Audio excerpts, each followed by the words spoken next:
and welcome back to the Author Roundup, a special segment of the Book Connection Show, where we meet up-and-coming indie authors and talk to them about their published books. Join us as we sit down with our next guest author.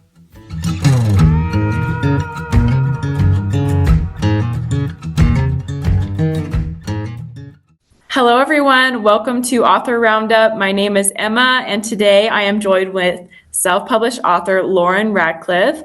Lauren is the author of her autobiography published in September called Lipstick and Autism, Not All Days Are Rosy and Pink. Lauren grew up in a rural area in eastern Kentucky in the 1980s and 90s. Lauren's parents knew something was different about her, and as a family, discovered she had Autism Spectrum Disorder.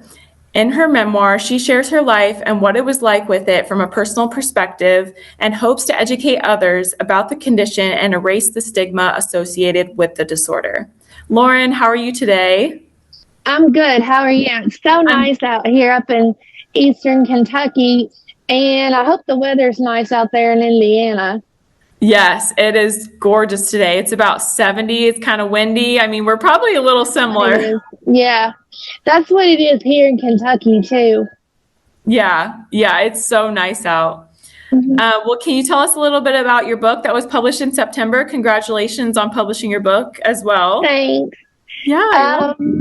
It was my first one, and a lot of people around here were really excited about it. Wow. It was fun to write. My mom wanted to help me with it, and she had different ideas on it than what I did. So that was a little bit challenging. You know how moms and daughters are. So I'm like, mom this, daughter that. Yeah, I can kind of like butt heads a little bit. So this is a memoir of your experience with the disorder and how it's impacted your life. Can you give us a little like information about your life earlier versus now? Well, the disorder for me hasn't really gotten any better or any worse. I know what it is now. And people know more these days than what they did when I was growing up. I think that some things have gotten better as I've gotten older. Mm-hmm. The good thing about me is I don't feel like I've regressed any. And with autism compared to a lot of other physiological and mental illnesses, it's not anything that is going to get worse. People may think that it gets worse around certain ages, but what I think it is like people notice it more as you get older and they're around you more. For me, I used to be really fearful, just strange things, and I think it was a sensory thing, and they didn't know what it was, so they just thought I was just a fearful kid. And then when I got to school, I started developing the stemming behaviors, and I stemmed a lot. And it was worse like when I would be doing an academic task, especially math, because I sucked at math, and I started gnawing on pencils in second grade when I was working on math problems because I got so frustrated with math. Right. And I couldn't learn it the way I would have liked to learn it. And we didn't know it back then, but I think I may have a condition called dyscalculia. That's where you have trouble with math. See, with dyslexia, people have trouble with reading. I had no problems with reading whatsoever. I was reading beyond my level, and I think that's part of the autism spectrum. You're either good at one thing and you suck at another thing. Like for me, I was good at reading, but sucked at math, and there was no balance. And also, I cried a lot when I was little. And the worst thing was people thought that I was mean. And sometimes even today that my own family still thinks I'm a brat when I cry all the time and get mad and start having these crazy outbursts and like these weird behaviors, and I just gnaw on stuff and twitch and not like grind my hands up. That was the worst part of my autism altogether, was Mm-hmm. my emotions and like Right. learning, and I just can't control them the way Right. that Yeah. I can. But I think now, like, I've learned to try to prevent stuff before it happens if you can. And Right. unfortunately, you can't always do that. And life is totally unpredictable. Yeah. Yeah, no, that's 100% true. What age were you diagnosed at? They didn't call it autism back then. They Right. grouped it under a bunch of categories. Right. It was under, like, they named with several different disorders, and they named it pervasive developmental disorder. And autism was listed back then, but it was only classic autism. They couldn't classify me as that because I was verbal and I had pretty good eye contact. And most of Okay. the time, people with autism don't have good eye contact. So that was And the one thing that yeah, they were classifying it as and going off well, of? it was called pervasive developmental delay. And that was back in 1987 when I was only 5. And Mm-hmm. my mom and my dad took me up to a bunch of pediatric specialists and like at Cleveland Clinic, and they all came together and they were like, she has pervasive developmental disorder. Mm-hmm. And when Asperger's came in the category in 1994, a psychologist diagnosed me with that condition. And I think one of the reasons that I got diagnosed so early and that they could know about it is my mom was a nurse at a local hospital, and my dad was also my dad was a state inspector, even though he went to school to be a teacher. Mm-hmm. So my mom, she faced a lot of things that parents with ASD kids experience. Okay. um I was like, she consulted with our family doctor at the time. My pediatrician didn't think that there is a problem, Right. but she knew that there was something going on. Yeah. So we have a family doctor that's also our friend, and she worked with him at the hospital. And he had seen me, and he agreed with her that there was something more than meets the eye going on, that needed probably an evaluation. But they did, but we knew whatever it was, that it wasn't life threatening. Mm-hmm. But we still feel like I needed an evaluation. Yeah. So that's when, so he pulled up a bunch of he put together a bunch of letters, described all my symptoms, got all kinds of notes from my teacher, and mailed them to Cleveland Clinic, and they got me in. And I was up there for about 2 or 3 days, and then that 2 or 3 evaluation day, they diagnosed me with pervasive developmental disorder. And mom was devastated, and I was too young at the time to understand it. But as I got older, I understood that I was different, Yeah. and knowing that I was different, it made me more frustrated. Right. And I have symptoms that other people don't have, and my dad is mostly like, I don't understand why you have those feelings. Like, is there a certain way that you can get rid of them? Mm-hmm. And it's hard to describe feelings to people that don't have it, because they're Exactly. like, you'll be told that you're crazy for feeling that way. Right. Like invalidation. Right. Mm-hmm. Yeah. It is, yeah. So your mom kind of knew like some of the signs. Did she know Yeah. specifically like autism? Was that a question? No, she didn't. Okay. We didn't. Nobody did back in those days. Right. I don't. Well, she had to have a psychiatry class for her nursing, but Okay.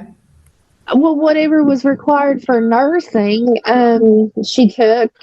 But she was working on her bachelor's degree at the time. Well, I think they had bachelor's in nursing back in the. They started getting that bachelor's in nursing like back in the mid to I think, late 80s, maybe. I don't know. Mm-hmm. And she was working on that, and Okay. well, she knew, like, literally, when I say that there was nothing known about autism back then, there literally wasn't. Yeah. And mom knew, like, mom just thought that I was socially reserved because I didn't go anywhere. I stayed with my grandmother all the time because she babysit us. My grandmother didn't drive, and Mm-hmm. my mom and dad worked all the time. And they didn't get home sometimes until like 6 o'clock. And when I say this, I'm not kidding. Do you have any siblings? Yeah, I have a younger sister, 3 years. Okay. So you were very, very young. Do you have any like memory of any of this? Of like when you were diagnosed and like going up to be evaluated? Yeah, Oh wow. Okay. I do. I remember, me being 5 years old, and I remember going up there. They didn't tell me that we were going to see a bunch of doctors. Right. Well, we were supposed to go up and see family, and we coordinated that with our trip to Cleveland Clinic. And I was shocked when we found out we were going up there. And I can literally remember going up there, and we stopped at a hotel, and dad went in to check us in. And I'm like, Mama, we're supposed to be going to see family. And he was like, well, Lauren, I didn't tell you this, but you have to see some doctors first. What? Or you had to see some doctors? Like, I was like, why do I have to see a bunch of doctors? And I was laying in the back seat, like, oh gosh, no, like kicking and screaming, You're like, right. no, Mom. And when I was there, I saw a pediatric neurologist and a child psychiatrist, and they said the same thing. Mm-hmm. And then like when you got back from Cleveland, like what was it like going to school, and how was it since like your initial diagnosis? Like Um, what was it like as far as like your like treatment or anything, or how it was like we at school versus couldn't, before? no, I mean, I was not treated any different. The kids in my class were really good to me, but the bullying started when I got older. I think I was like right around the end of kindergarten or sometime in first grade when the two kids in the other class ahead of us thought it was funny to bully me. Well, they started it, but it was really annoying. But we tried everything that we knew to do. Back in those days, there was literally no resources because of Right. where we lived at. And on top of that, it was really expensive too. And Yeah. and we didn't know. They wanted a lot of this stuff I learned later on as I got older. Mom and dad told me, mom told me that those people at Cleveland Clinic recommended a lot of the same therapies that is recommended today for children with on the spectrum, but I was never recommended ABA therapy, which kind of Yeah. shocked me. Yeah. Because ABA is one of the main therapies that they use for treatment with kids with autism. Mm-hmm. But I later learned that they wanted to use a method called play therapy. Actually, I later learned that that was called the Greenspan method from my extensive reading. But I continued to cry. I cried every day at school. And that was my biggest problem. Mm-hmm. And I think had it not been for that, it wouldn't have been so bad. Yeah. Because that was literally my big thing. Because I was told later on, as I got older, you know, there was probably kids with problems at at all these schools around here, and people didn't always understand what it was. How do you feel like the research and treatment has changed since your diagnosis? I think it's improved significantly. Mm-hmm. People literally knew nothing about it back then, and my type was incredibly rare back then. Yeah. I've never felt like it was incredibly rare. Right. Nowadays, supposedly, you can get in big trouble if you spank a child. I was spanked in second grade by the school principal. I was crying as usual, which is not unusual. I would usually go down to the school office for a calm down place. Mm-hmm.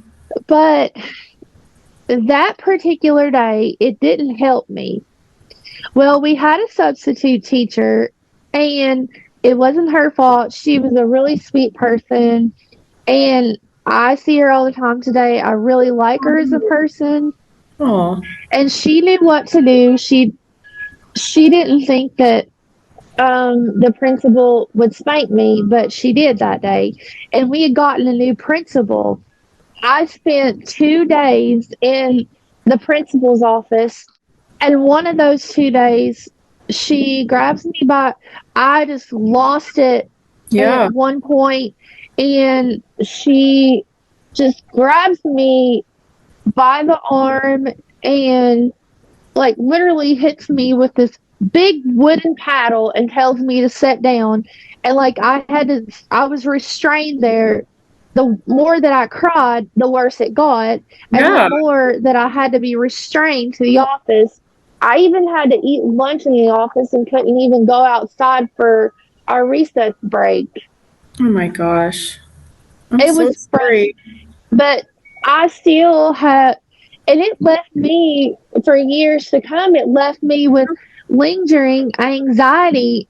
And I didn't always show it, but I thought that if I was the slightest bit mean to somebody, that I was going to get in serious trouble.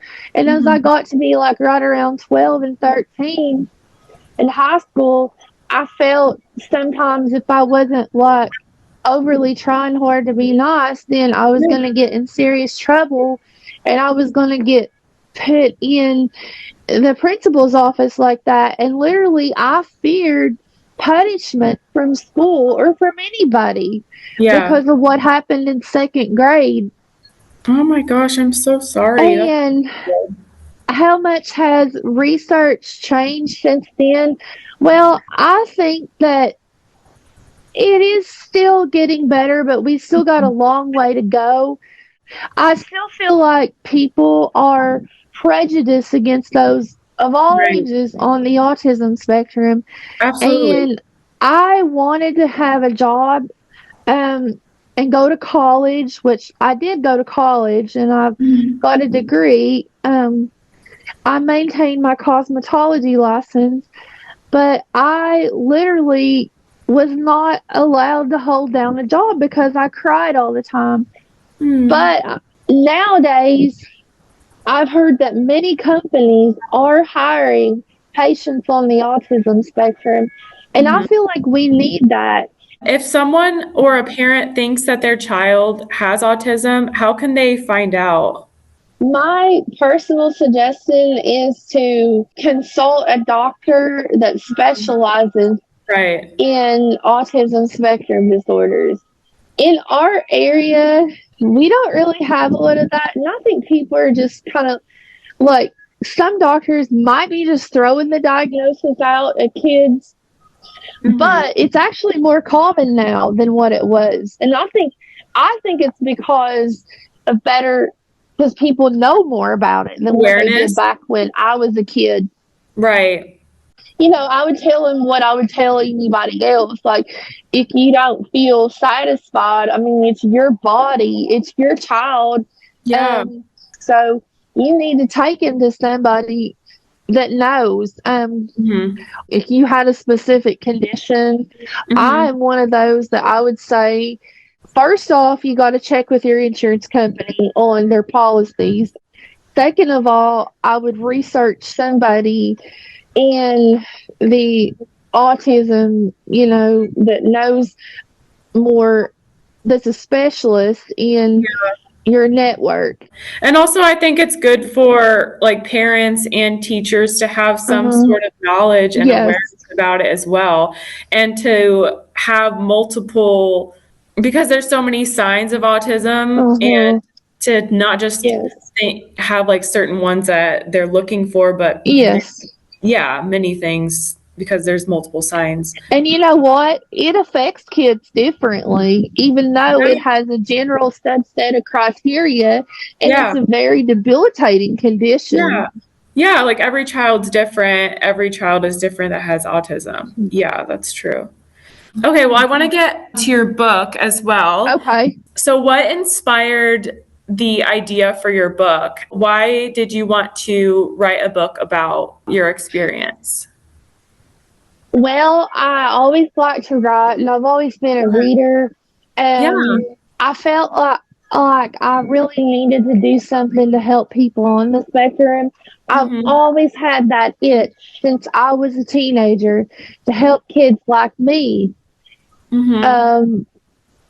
Because I knew what it was like to be that kid that had a severe mental illness. Plus, I always had a fascination for medical stuff. I went to a Christian college, and I tried to get into their psychology program, counseling psychology, social work, whatever you want to call it. Yeah. Well, the professor was nervous about letting me in, and he did not want to let me in because of my diagnosis of autism, and he's seen me have crying with meltdowns, but he never saw me actually like what my dad calls tantrums. My dad actually calls them fit throwing when I get mad and stim. But I never had one of those when I was in college. Oh my gosh, that's so frustrating. It was, and I didn't want to draw disability because I didn't think it was good for you to draw disability. I am on disability, but I just felt like God was calling me to do something. I love to write, so why not start it? And I considered it for well over 20 years to write a memoir. Yeah. And it's here. Yeah. What was it like getting your book in the mail for the first time and seeing? I was like, watery. I'm like, oh my gosh, it's real. Here. And I'm like, grabbing it like a kid trying to open Christmas presents. Oh my gosh. December the 25th. I was posting them on Facebook, like, it's here. Oh my gosh. How long did it take you to write and complete your book?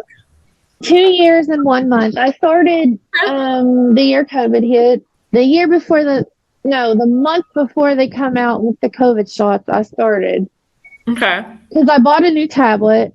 I saw that Apple had a keyboard for their newer iPads, and I was like, this is a great opportunity. When I get that, I'm starting writing a book.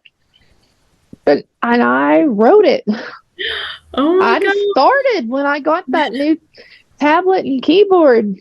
That's great. Can you share your writing experience? What was it like?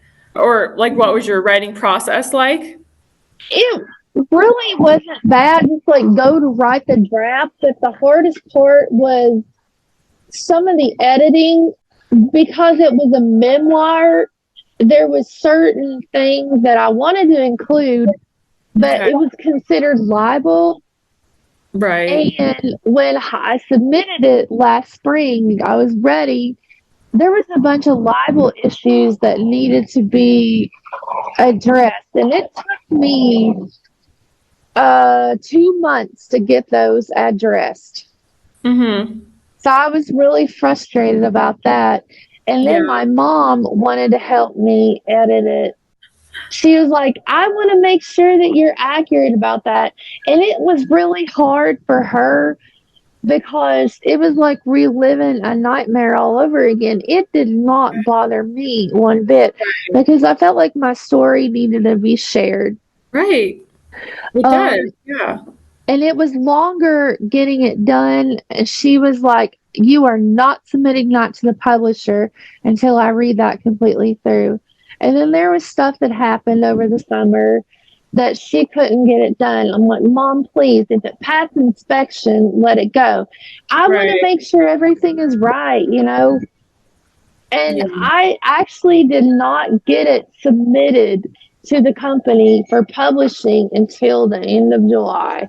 And Mm-hmm. it wore me out. I was so ready to get this done. Yeah, just get it off and sent. Yeah, I'm sure. Well, you mentioned that you went to cosmetology school, correct? I did, yes. Yeah. So is that where the inspiration for the title came from? It came from my experience as being a girly girl. When I was much younger, like on my most of my growing up years, I really like girly things. Mm-hmm. I really like to have the best of the best clothes, and Mm-hmm. I really like to look good before going anywhere.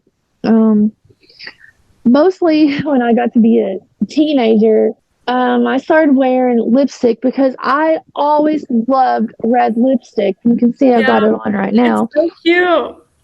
And everywhere I went, I was known by my red lipstick if I even wore Aw, it. I love that. And that's one idea where the title came from. The Mm-hmm. other idea was I sold Avon for active for a long time, I remember. and they have bright red lipsticks, and I would go out selling it, and I would always have one of their lipsticks on, And and you'd be that's like, where the name came, Lipstick and Autism. I like that a lot. That's cool. What part of the book was your favorite part to write? Did you have a favorite part of your book that you enjoyed writing? Yes, What was the it? part where I mentioned going to amusement parks because even at 40 years old, I'm still a kid at heart when it comes to Yeah. amusement parks. It's like a downright obsession for me. I'm obsessed with riding roller coasters. And if I had the time and money, I would have definitely been on all of the roller coasters in the United States and Canada by now. How many have you been to? I lost count of amusement parks that I've been to, Oh my, but as of right now, I think I've been on 176 roller coasters, different oh ones. my gosh, that's so cool. What was the most difficult part of your writing process, or did you have a difficult part? Actually, I have two. Okay. The price, having to dip into savings to pay for it. Then number two was Mm-hmm. getting my mom to do it. It took Mm-hmm. her longer to do it. I was expecting her to get it done in like a week. All she had to do was read through it. She wanted to make sure everything was accurate, and her concern was that I was going to hurt somebody's feelings that was a family member of the principal that spanked me in second grade. Well, I don't really care. I'm sorry to be mean, but I really felt like my story needed to be shared. Yeah, absolutely. And I tried to explain it as much as possible, but that's not Yeah. a hard part. And it was really frustrating. Yeah. It took her 2 to 3 months or longer to get that book read. Mm. I thought it was never going to get done. What was it like going through the publishing process? What about like the design? Did you like working with the design team, and what was that like? I don't really consider it harder than, it's not any harder than anything else. Mm-hmm. I love the design of my book. It's really cute. I love it The too. hardest part was picking out a title. Have you received any feedback or reviews about your book? Not from online sources, but from people that have got it. Mm-hmm. They're really impressed with it. People in the outside that have read it, they said that they really like it. And my mom went to one of her homemaker meetings the other day, Mm-hmm. and a lady there said that she used to be a teacher and that Mm-hmm. she had bought my book and she read it and she said that it was really inspiring. And actually, this lady bought it on Amazon. Oh, wow. That's so cool. How does that make you feel that it inspired It someone? really makes me feel better Yeah. about myself. Yeah. Do you have any personal or professional book goals for this year? I'm just going to promote it at local fairs and festivals in our area and send it to bookstores in our area. So what would be the number one goal of your book, or what is one thing that you hope a reader would get out of your book? I wanted to reveal what it was like to live with high functioning autism. Mm-hmm. And in order to help anyone understand high functioning autism, we have to know it from a patient perspective. Mm-hmm. I mentioned how we need to understand how the autism mind works in the book. And I even mentioned, I think got nothing to do with the subject, but I even mentioned how a lot of rich and famous people Mm-hmm. had symptoms of high functioning autism, like Steve Jobs, Yeah, Elon Musk, and Bill Gates, and how they struggled with it. And look what all they've accomplished. exactly. Yeah. And they made the world a better place. Mm-hmm. And also, I want you to know that I wrote it in my book that health and happiness among people with the high functioning autism spectrum is the most important thing. Okay. They put so much emphasis on social acceptance when it comes to dealing with a high functioning autism. Mm-hmm. But I feel like that's the least important goal, because if you're happy first and foremost, then it will be much easier to be socially acceptable. Mm-hmm. Yeah, absolutely. And I guess lastly, how has high functioning autism impacted your life, and how have you learned to deal with it, I guess? It's greatly impacted my life. Mm-hmm. I have trouble holding jobs. I can't hold down a job because of it. I'm so sorry. It's really windy out here. I have been misunderstood a lot as Mm-hmm. being mean, and that is the most hurtful thing that anybody could say to me. Right. But I drive, I have a car. I just still feel like people just don't understand it. And don't understand you. Yeah. So if people would just understand that it's not coming from a mean place, No, don't they're understand not the trying to person. get at anybody. Right. Yeah. I think if people just were aware of that, and like if people could read your book and understand that Yes. and be aware that not all people are the same. And it's hard to understand No. someone that has this disorder because they don't have it themselves. And like your book can help people. And a lot of the older generation Yeah. thinks that people like me are just spoiled rotten and mean. My dad, like, he thinks that I'm so mean when I have a meltdown.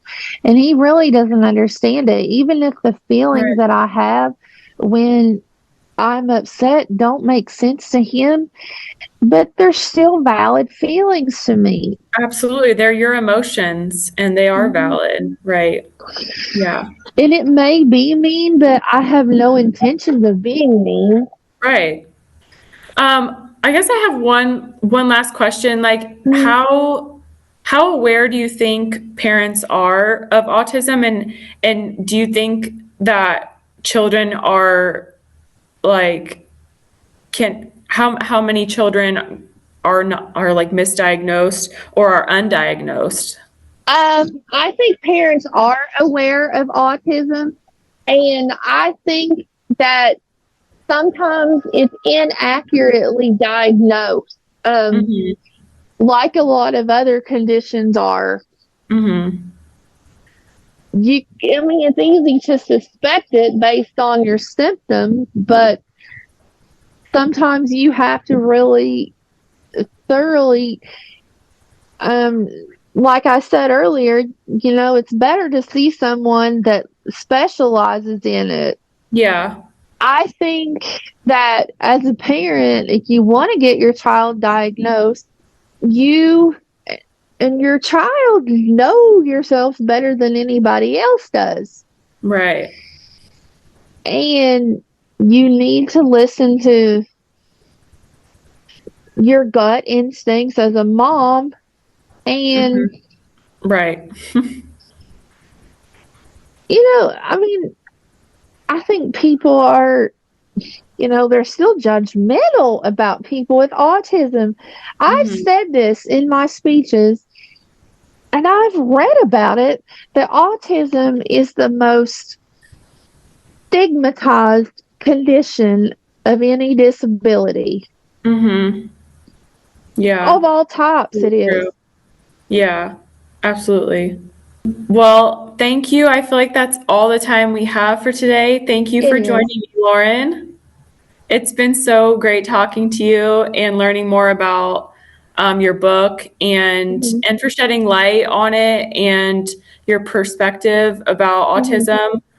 It's Yeah. something that parents and teachers and the general public Yes. be aware of and know the signs for. Oh, I know. And actually, um, a couple of the girls that I didn't used to be friends with have asked me to speak at their schools to their class about autism. Oh, wow. They used to be kind of shy around me in school because they didn't understand me, Right. and they kind of like didn't, want to be around.